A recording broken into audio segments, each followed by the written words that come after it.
السلام علیکم ریڈرز، امید کرتی ہوں خیریت سے ہوں گے۔ ناول زندان عشق، تحریر سلمیٰ راجپوت، قسط نمبر 40۔ صبح کی دلکش سفیدی پوری طرح ماحول پر پھیل چکی تھی۔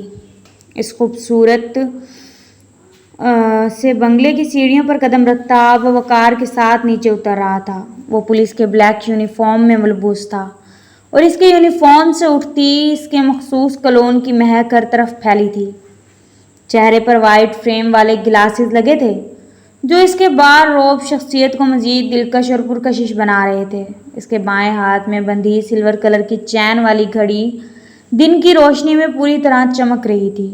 ہونٹوں پر ایک پرکیف اور ہلکی سی مسکراہٹ سجائے جب وہ ڈائننگ ہال میں پہنچا، ریحانہ بیگم اور نجمہ جو کہ پچھلے کئی سالوں سے یہاں کام کرتی آ رہی تھی، ڈائننگ ٹیبل پر ناشتہ سجا رہی تھیں۔ اس نے آگے بڑھ کر ریحانہ بیگم کو سلام کیا اور ایک کرسی کھینچ کر بیٹھ گیا۔ چند منٹ بعد شہریار صاحب بھی ڈائننگ ہال میں موجود تھے۔ انہوں نے اپنی مخصوص سربراہی کرسی سنبھالی۔ ریحانہ بیگم ناشتے کا انتظام مکمل کر کے خود بھی ان دونوں کے ساتھ بیٹھ گئیں۔ اب وہ تینوں ایک ساتھ ناشتہ کرنے میں مصروف ہو گئے۔ ہال میں پرسکون سی خاموشی چھا گئی۔ ابھی وہ لوگ خاموشی سے ناشتہ کر ہی رہے تھے کہ اس پرسکون ماحول کو ڈائننگ ہال میں داخل ہوتے ایک نوجوان لڑکے نے توڑا تھا۔ ناشتہ ہو رہا ہے کیا؟ اس کی بات پر اس پولیس والے نے ہلکا سا منہ بنا کر جواب دیا، نہیں، ہم سب لنچ کر رہے ہیں۔ حسن کے طنز پر شامیر مسکرایا تھا۔ حسن بھائی، آپ اتنی صبح لنچ کرتے ہیں؟ مجھے تو آج ہی پتہ چلا ہے۔ خیر، میں بھی کر لیتا ہوں۔ یہ کہتے ہوئے وہ بھی ایک کرسی پر براجمان ہوا تھا۔ حسن نے گہری نظروں سے شامیر کو گھور کر دیکھا۔ منہ دھویا ہے تم نے؟ بھائی، یہ منہ دھونا کیا ہوتا ہے؟ مجھے تو معلوم ہی نہیں تھا، شامیر شرارتی لہجے میں بولا تھا۔ اب معلوم ہو گیا ہے نا، تو جاؤ شرافت سے منہ دھو کر آؤ۔ کوئی شرم ہوتی ہے، کوئی حیا ہوتی ہے، بغیر منہ دھوئے کھانا کھانے بیٹھ گئے ہو، حد ہے۔ حسن نے اسے ڈپٹا تھا۔ حسن کی ڈانٹ سن کر وہ برے برے منہ بناتا ٹیبل سے اٹھا تھا اور منہ دھونے چلا گیا۔ کچھ دیر بعد وہ منہ دھو کر واپس آیا تھا۔ ناشتہ کرتے ریحانہ بیگم کچن کی طرف چلی گئیں جبکہ حسن اپنا موبائل یوز کر رہا تھا اور شہریار صاحب سکون سے اخبار پڑھنے میں مصروف ہو گئے جبکہ شامیر خاموشی سے اپنا ناشتہ ختم کر رہا تھا۔ حسن! ریحانہ بیگم اسے پکارتی ہوئی دوبارہ ڈائننگ ہال میں آئی تھیں۔ جی ماما، حسن نے فوراً اپنا موبائل جیب میں رکھتے جواب دیا۔ یہ ڈریس واپسی پر ریحاب کو دیتے ہوئے آنا۔ یہ کہتے انہوں نے ایک شاپر حسن کی طرف بڑھایا تھا۔ شاپر دیکھ کر حسن کے ماتھے پر بل پڑے تھے۔ ماما، بھی پچھلے ہفتے بھی تو آپ نے اسے ڈریس بھجوایا تھا اور اب پھر ایک اور بھجوا رہی ہیں۔ حسن، کل میں مال گئی تھی، وہاں مجھے ریحاب کے لیے یہ بہت پسند آیا تھا، اچھا لگا تو میں نے لے لیا۔ اب تم لے جاؤ اور زیادہ نخرے مت دکھاؤ۔ ریحانہ بیگم نے اسے آنکھیں دکھائی تھیں۔ تو ماما، یہ ڈریس آپ ان ڈریسز میں شامل کر لیتی نا جو آپ نے اسے شادی میں دینے کے لیے رکھے ہیں۔ حسن نے انہیں مفت مشورے سے نوازا تھا۔ وہ ڈریسز الگ ہیں، یہ مجھے اس کے لیے اچھا لگا تھا تو خرید لیا، لیکن اگر پتہ ہوتا کہ میری اپنی اولاد نے یہ سب کرنا ہے تو کبھی نہ لیتی۔ وہ مصنوعی اداسی چہرے پر سجائے بولی تھیں۔ اچھا ٹھیک ہے، میں واپسی پر اسے دیتا ہوا آؤں گا، حسن بیزار لہجے میں کہتا شاپر تھامتے حال سے جا چکا تھا۔ صبح کی تیکھی دھوپ اس انتہائی خوبصورت کمرے کی کھڑکیوں سے چھن کر اندر آ رہی تھی۔ کنگ سائز بیڈ پر لیٹی وہ لڑکی اس دھوپ کی تپش سے دفعتاً بیدار ہوئی تھی۔ اس نے اٹھ کر گلاس ونڈو کے پردے درست کیے تاکہ دھوپ اندر نہ آ سکے۔ اس کے بعد وہ دوبارہ بیڈ پر آتے چادر تان کر سو گئی۔ ابھی اسے سوئے کچھ ہی دیر ہوئی تھی کہ کمرے کے دروازے پر دستک ہوئی اور باہر سے کسی کے بولنے کی آواز گونجی تھی۔ ریحاب، ریحاب اٹھو، دروازہ کھولو۔ کون ہے؟ وہ بیڈ پر دراز نیند میں ڈوبی گھٹی گھٹی آواز سمیت بولی تھی۔ اٹھنے کی زحمت ابھی بھی نہیں کی تھی۔ تمہاری ماں ہوں، اب کہ وہ غصے سے بولی تھی۔ ریحاد نے بیزار شکل بناتے ہوئے جھنجھلا کر کہا تھا۔ ماما کیا ہو گیا؟ کیوں صبح صبح میرا دماغ خراب کر رہی ہیں آپ؟ دماغ خراب نہیں کر رہی، تمہیں اٹھانے آئی ہوں۔ صبح کے 9 بج رہے ہیں اور تمہاری نیند اب تک پوری نہیں ہوئی۔ نعیمہ بیگم نے دروازہ پیٹتے خفت بھرے لہجے میں کہا۔ 9 ہی بجے ہیں نا، کوئی قیامت تو نہیں آ گئی؟ اٹھ جاؤں گی میں 10 بجے تک۔ ریحاد تکیے میں منہ چھپاتے ایک بار پھر سونے کی کوشش کرتے بولی تھی۔ سسرال جاؤ گی تو وہ کیا سوچیں گے تمہارے بارے میں؟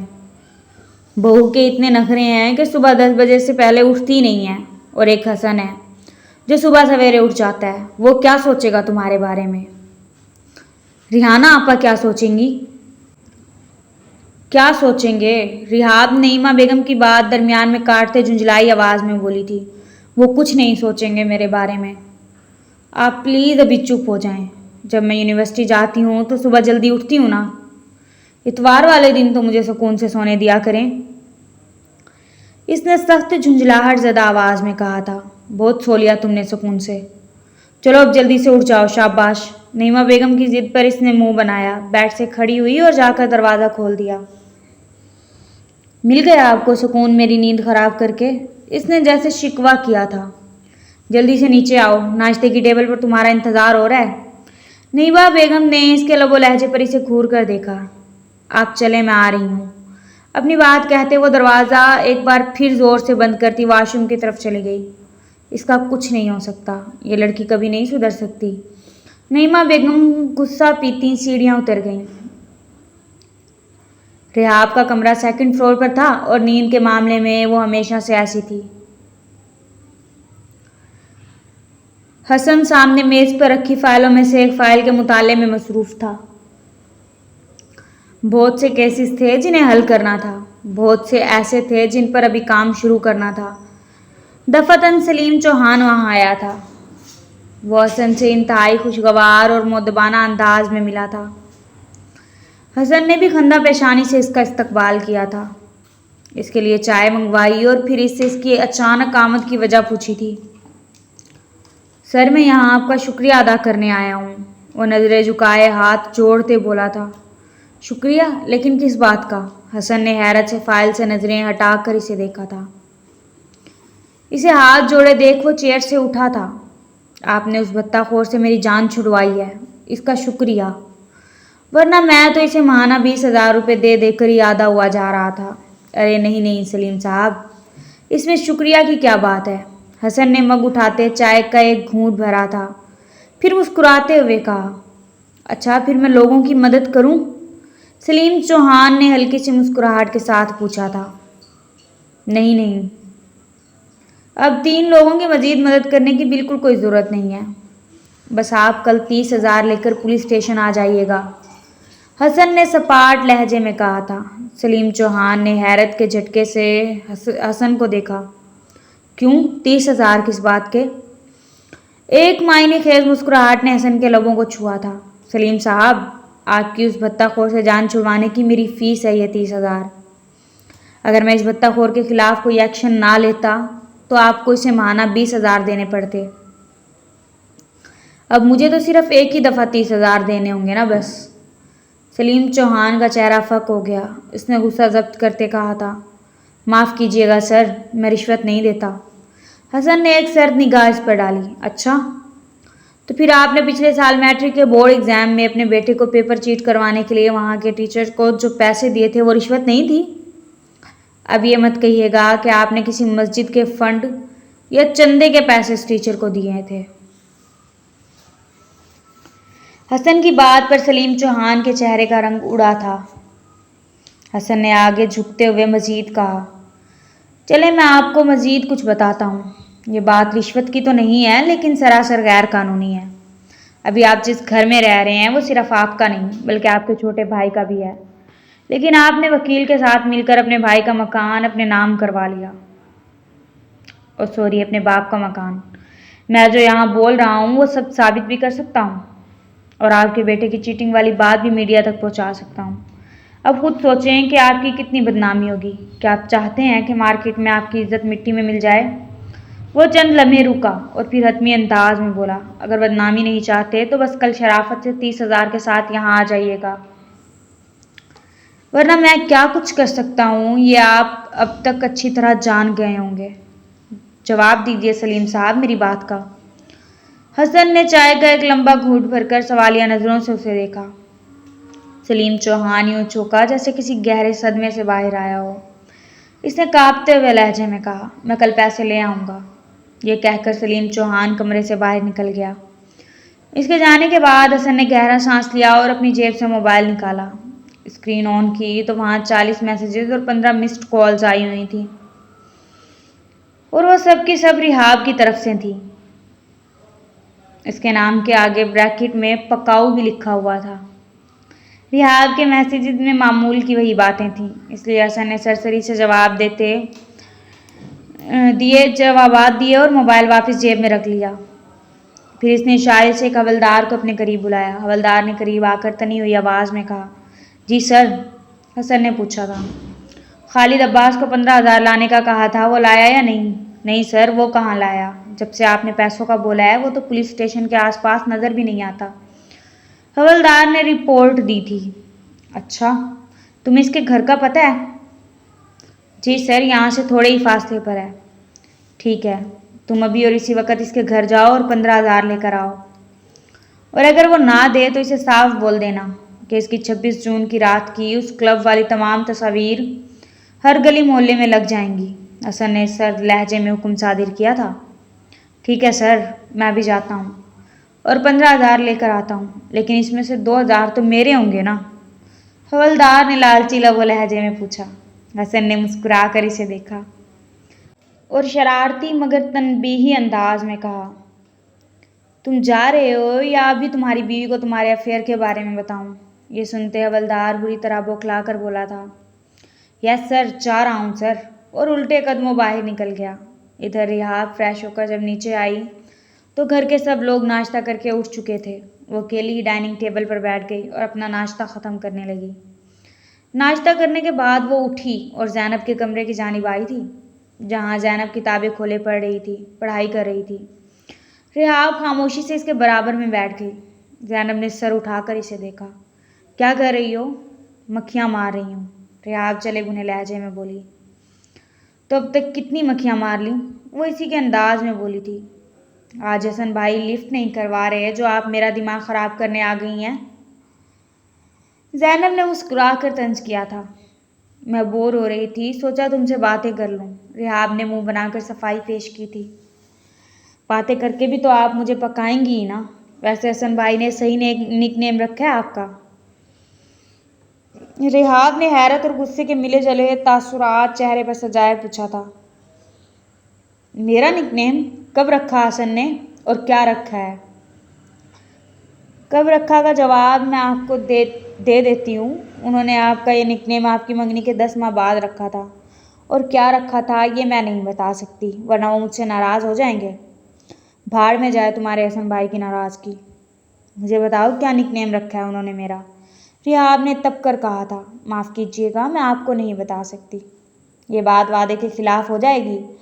میں نے حسن بھائی سے وعدہ کیا تھا آپ کو نہیں بتاؤں گی، اور اگر میں نے بتا دیا تو یہ وعدہ خلافی ہوگی، اور جو وعدہ خلافی کرتا ہے وہ منافق ہوتا ہے، اور میں منافق نہیں بننا چاہتی، زینب نے فلسفیانہ انداز میں کہا۔ جواباً ریحاب نے اسے گھور کر دیکھا تھا۔ مطلب تم مجھے میرا نک نیم نہیں بتاؤ گی؟ کبھی نہیں، زینب نے حتمی انداز میں سر ہلایا۔ ٹھیک ہے، پھر میں تمہارے حسن بھائی سے خود ہی پوچھ لوں گی۔ یہ کہہ کر وہ ناراضگی جتاتے اس کے ساتھ سے اٹھتی کمرے کا دروازہ کھول کر باہر نکل گئی۔ شام کے وقت حسن جیپ دوڑاتا ہوا ریحاب کے گھر کے باہر پہنچا تھا۔ جیپ سے اتر کر اس نے دروازے کے دائیں طرف لگی بیل بجائی تھی۔ 5 منٹ بعد دروازہ کھلا تو سامنے زینب کھڑی تھی۔ السلام علیکم حسن بھائی، اندر آئیں نا۔ زینب نے راستہ چھوڑتے ہوئے مسکرا کر استقبال کیا تھا حسن شہریار کا۔ وعلیکم السلام۔ حسن اندر آیا تھا۔ نعیمہ بیگم نے ڈائننگ روم سے آتے اس کے سلام کے جواب میں اس کے سر پر ہاتھ پھیرا تھا۔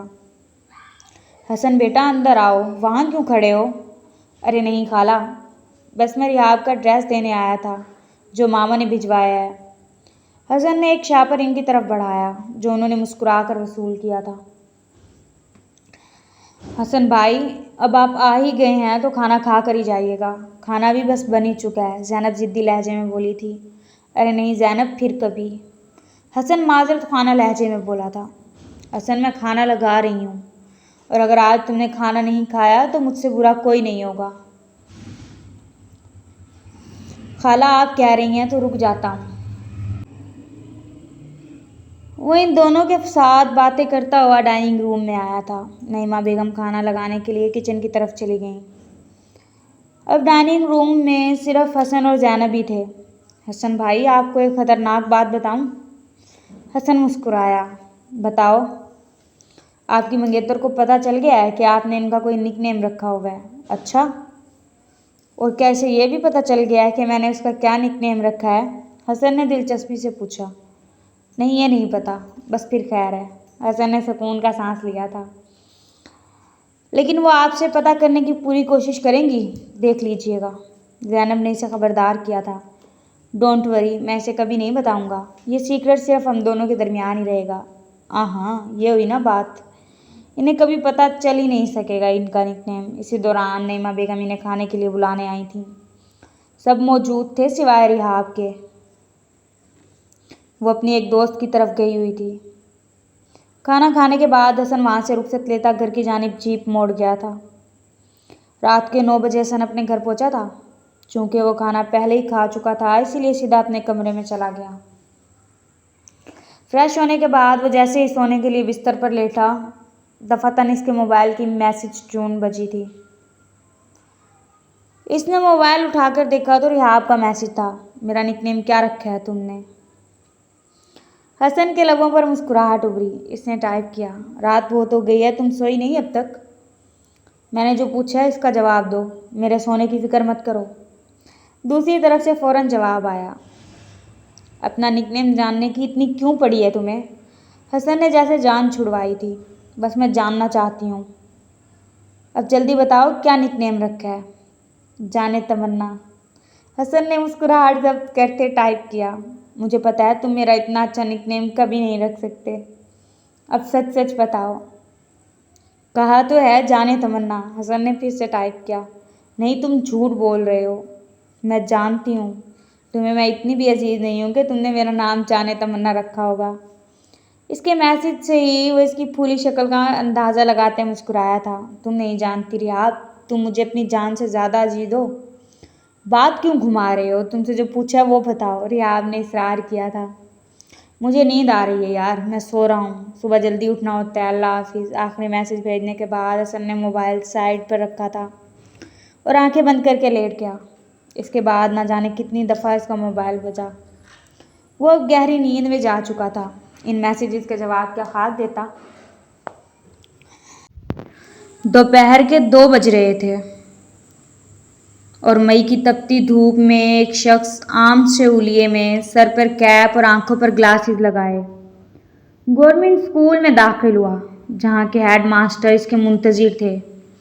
وہ اس خستہ حال اسکول کی راہداریاں عبور کرتا ہوا ہیڈ ماسٹر کے آفس کے باہر پہنچا اور دستک دے کر اندر داخل ہو گیا۔ اسے دیکھ کر ہیڈ ماسٹر فوراً کھڑے ہوئے۔ وہ اس سے گرم جوشی سے ملے تھے۔ پھر وہ دونوں کرسیوں پر بیٹھ گئے اور رسمی گفتگو کے بعد اس آنے والے آدمی نے اپنی جیب سے ایک لفافہ نکال کر ہیڈ ماسٹر کی طرف بڑھایا۔ یہ 30,000 ہیں۔ اسکول کی تعمیر میں مزید کتنی رقم چاہیے؟ اس نے پوچھا تھا۔ مزید 2 لاکھ، تبھی یہ گورنمنٹ اسکول ایک بہترین اسکول بن سکے گا اور ہر سہولت اس اسکول میں میسر ہوگی۔ ہیڈ ماسٹر نے جھکی نظروں سے میتھ بتایا تھا۔ ٹھیک ہے، اگلے ہفتے آپ کو مزید رقم مل جائے گی۔ ٹھیک ہے، ویسے بہت اچھا کام کر رہے ہو تم ان گورنمنٹ اسکولوں پر پیسہ لگا کر انہیں بہتر بنا کر۔ ہیڈ ماسٹر کی بات پر اس نے خاموش نگاہوں سے انہیں دیکھا تھا۔ ہیڈ ماسٹر نے کچھ جھجکتے ہوئے پوچھا تھا، ایک بات پوچھوں؟ ضرور پوچھیں۔ اتنا پیسہ لاتے کہاں سے ہو تم؟ یہ بات میں آپ کو نہیں بتا سکتا۔ اس نے مسکرا کر انہیں ٹالا تھا۔ اچھا خیر، ایک اور بات پوچھنی تھی۔ ہیڈ ماسٹر نے دوبارہ سوال کیا تھا۔ شوق سے پوچھیں۔ تم مجھ پر اتنا بھروسہ کیوں کرتے ہو سکتا ہے جو رقم تم مجھے ان غریب بچوں کے سکول پر لگانے کے لیے دے رہے ہو